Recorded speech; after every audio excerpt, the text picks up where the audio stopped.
Okay, and welcome back to episode 5 of Hilly Farms, Fraser Valley, British Columbia. This is a map that I made and released a couple of months ago, and this is a series I'm playing through, which is pretty much a start from scratch, but I hold a few secrets of the map, so it's going to be a bit of a fun playthrough as well. In this episode, we are going to be doing a little bit of forestry, removing the bigger of the trees just along the edge of this field here, and doing something with them down at the sawmill. And I have already set up, we already have the Vario 900 doing its work down in field 126, and we've got several other contracts, plowing contracts lined up, including one right next door. And yeah, there's going to be plenty of those going into the cooler months, which don't make for great YouTube content. So me fumbling around in the forest with a chainsaw will probably, hopefully, make up for that a little bit.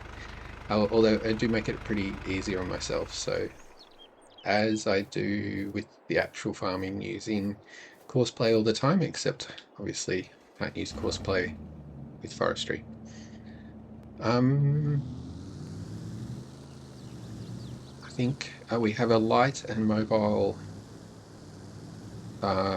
system here, so let's keep it simple. Take the trailer to the tree, and I'm not even sure how to measure the lengths, but I'd imagine we're going to use the trailer for that. I mentioned in the last episode, but in case you missed that, I will be converting this to pallets to use in the hops production, and I guess any extras will sell as well. Got no idea how many we'll need for the hops production. I was going to winch this up, but that's not going to work now because this is me in the forestry, so maybe we'll do it this way instead. I haven't really, even though we're up to episode 5, I haven't really talked too much about about the map and why I made it and things like that, and places of significance, like for example this area here with the broken down old barn and the concrete slab where a house presumably used to be or is going to be or something like that. Well, yeah, like I said, I haven't really spoken about that type of stuff too much on the map. If you're interested, I'd happily go into things, especially if you've got any questions. Yeah, leave them in the comments, and if you're having a playthrough on the map and were wondering why I did something one way, I'll see if I can answer it. But unfortunately, probably the answer in most cases is not really any particular reason, or another way of thinking of that, like lots of different reasons all at once. For example, this area, when I was trying to work out what to do with it, it is obviously a fictional part of the map. In real life, on this location is a federal prison, so so yeah, I was sort of thinking, okay, what else have I done in the area? And like I've done a lot of houses with a lot of backyards and places to park cars and driveways and all that type of thing. And I was just thinking, yeah, let's not have that. Let's have the opposite of that, which is something that people can put their own imagination into. And one thing that came to mind was maybe a bushfire came through here and took out the house and forced the owners off or something like that. And I thought that might be an option for the opening storyline that That's the thing with this type of map. Like you can overthink it and put so much. Like there are so many different ideas that I have for farm sim that, especially when you're working on a big map, you've got lots of time to think about the details like this.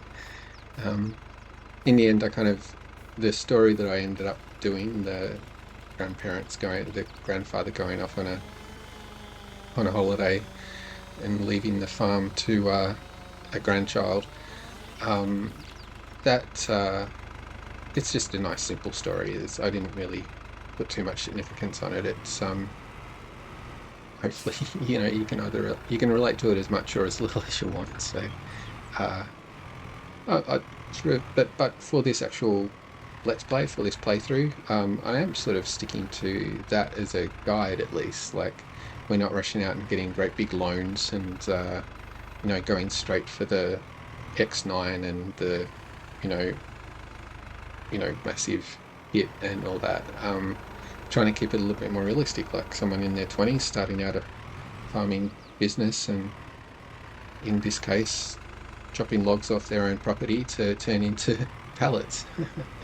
um, yeah, but it's not too significant. Anyway, this is my method of logging as it turns out. I think we can probably do a little bit quicker than this if I work out how to use the winch a bit better. Although you saw at the start there, I do actually know the buttons for it now. In the last episode, I had no idea what I was doing with it. It's just Control and K and M, Control K and M. I'm not too worried about the length of these logs either because, yeah, they're just going into production, so I don't think that matters as far as, I think it does matter more if I was selling them. I've done very little logging in FS22. I've done very little play in FS22, so I've done even less logging.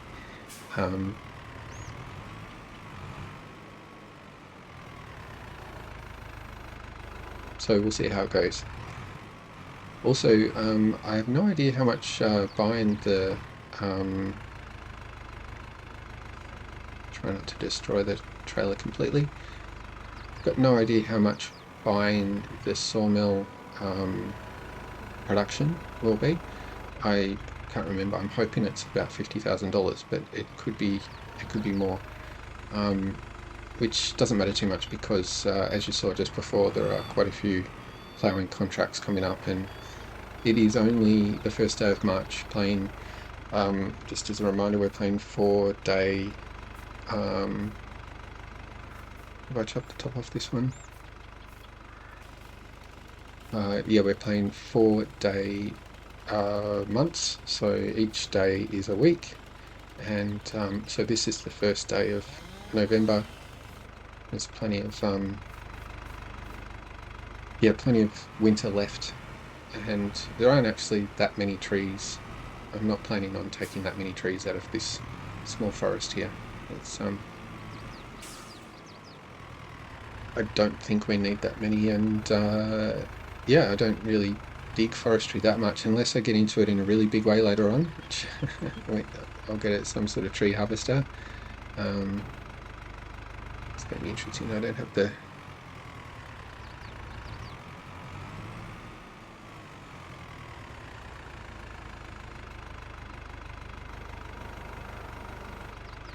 yeah, kind of got it.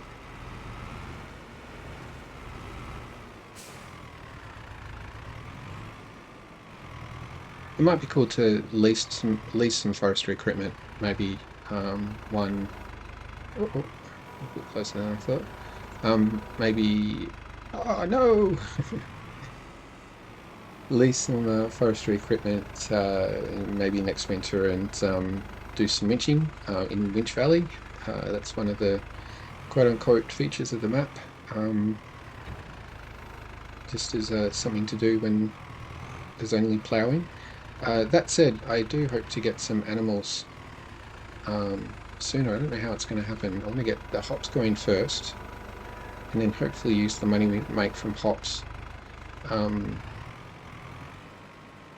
in to buy animals and an animal setup. But let's not get ahead of ourselves. So that's one tree. Maybe we can take 2 trees on the back of this trailer. So we'll get another one out of the forest.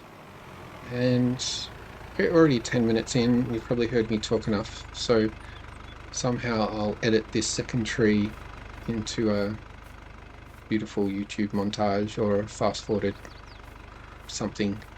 And I'll see you at the other end of that.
Okay, as you've seen there, we've got 2 logs on the back of the truck, which is probably too much as far as weight goes, but we'll see how this goes. And I've made a decision. We're going to go this way, and if you're playing this map, you know what that means. We're in for a wild ride one way or another. I was thinking, well, the worst case scenario is that we just have to go and get the Xylon and give ourselves a push somehow. Anyway, this is what's it's going to be interesting, with a couple of tons of wood on the back and very light at the front end. This is a little bit like skiing, I think. I'm not even accelerating here. Actually, this is pretty good control. I'm gonna have to get speed up. Oh, gonna have to get some speed going to get up the hill. Is that going to be enough?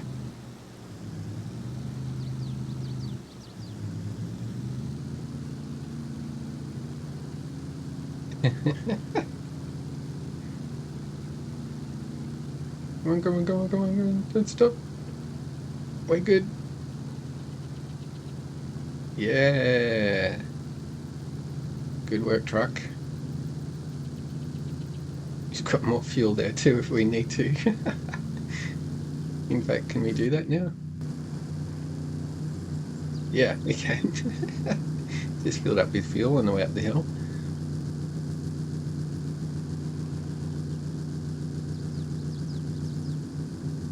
Okay, I don't think I'm going to do that in the future because that's a big strain on a truck. Although the trailer looks more full than what it is, I guess. There is a much easier way to go, of course. We could go down to Fraser Valley, Fraser Highway, and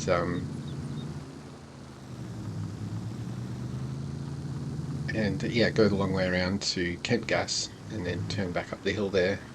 Be much easier, but much longer as well. So the plan now is to go to the sawmill and see if we can get involved in the production of pallets. I will see you there.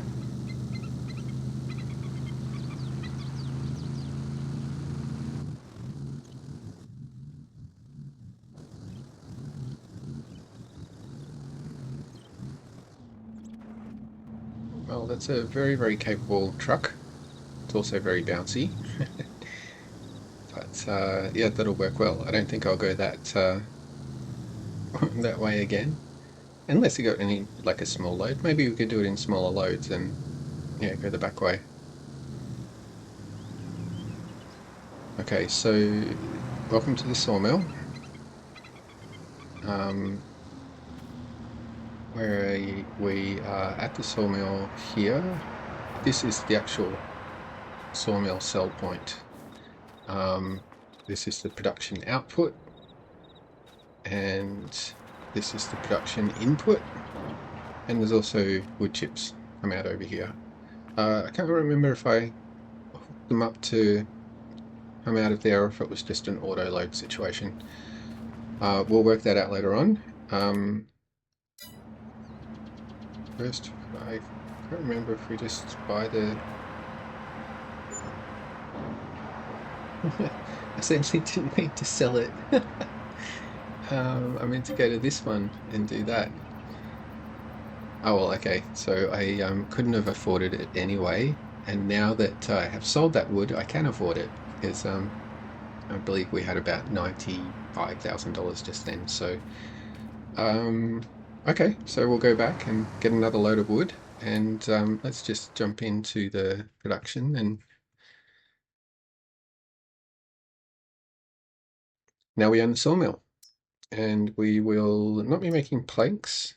We'll be making pallets, and we've got no logs and no money, so let's do something about the logs. The other thing I'm going to do actually is bump it up to 15 minutes.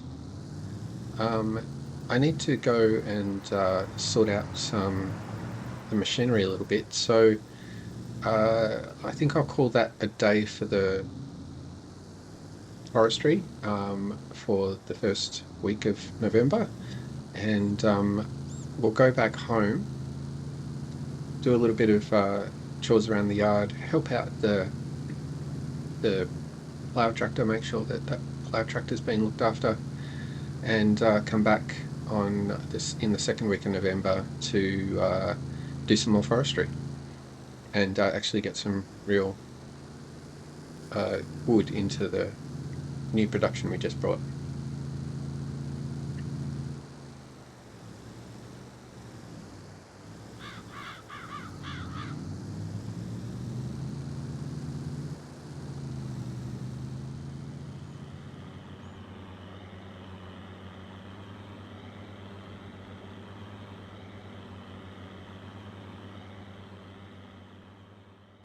Okay, good morning. It is now the second week of November, and as you've seen there, the Big Fent is out plowing away on the field 125, the one just next door to the one that we just finished. So not much new to see over there.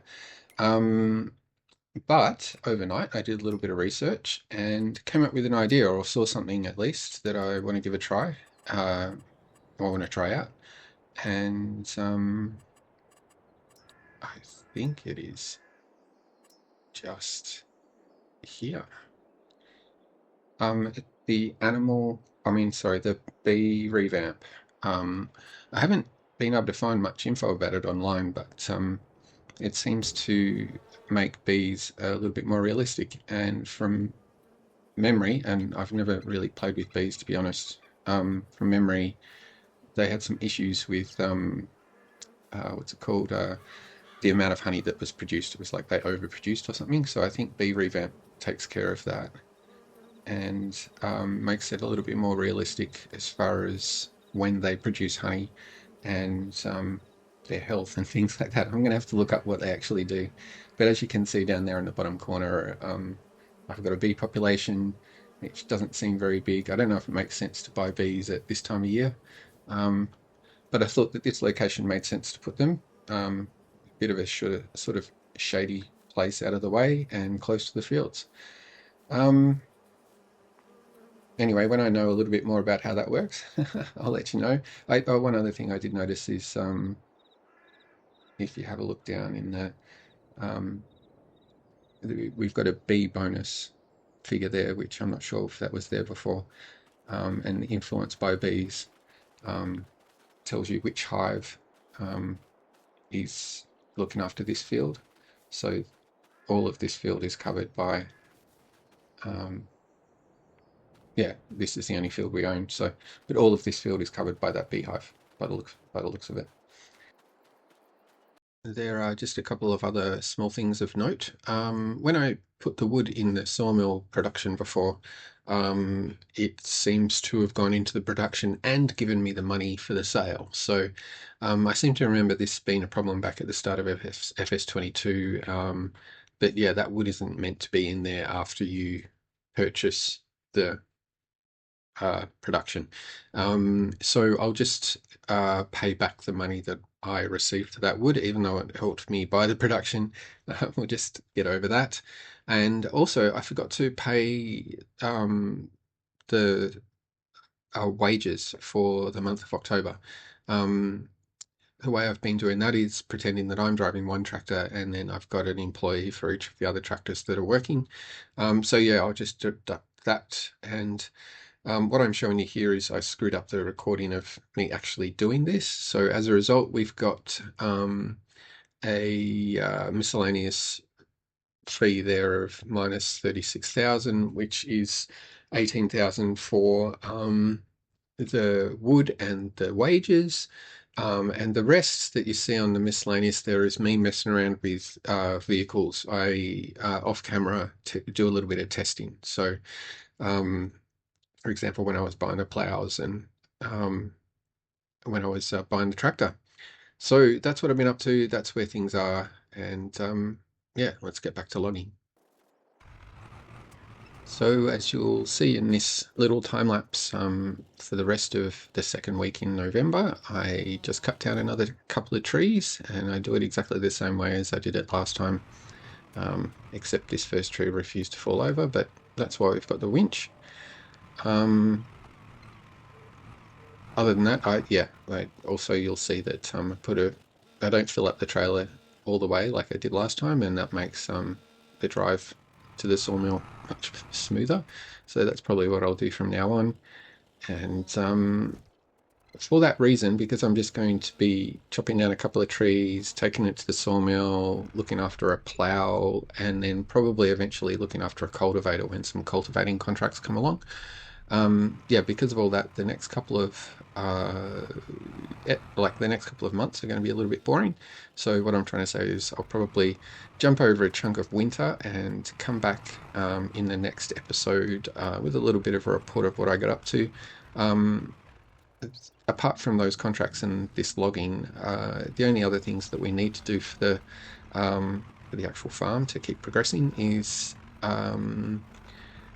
the plowing and setting up, getting ready for the field, our vegetable field back home, getting that ready for whatever we're going to do with that next year, and coming up with a plan for that part of our farming business. Um, I'd say by February we only really need to plow it, so there's not it's a 5 minute job, so there's not too much going on there. Um, and we'll need to plow up the. Oh, by the way, this is much easier going up this hill here. um, and other than that, the only other thing we need to do is plow up the ground for the hops, but that doesn't need to be done until March. So, like I'm saying, we'll be back in February, and then I'll have a report on how winter went. Thank you very much for watching, especially a big thank you to the Patreons and the people that are supporting the map through itch.io. And if you've got any questions about the map, jump over to Discord and we can chat about it there. Don't forget to like and subscribe. Happy farming.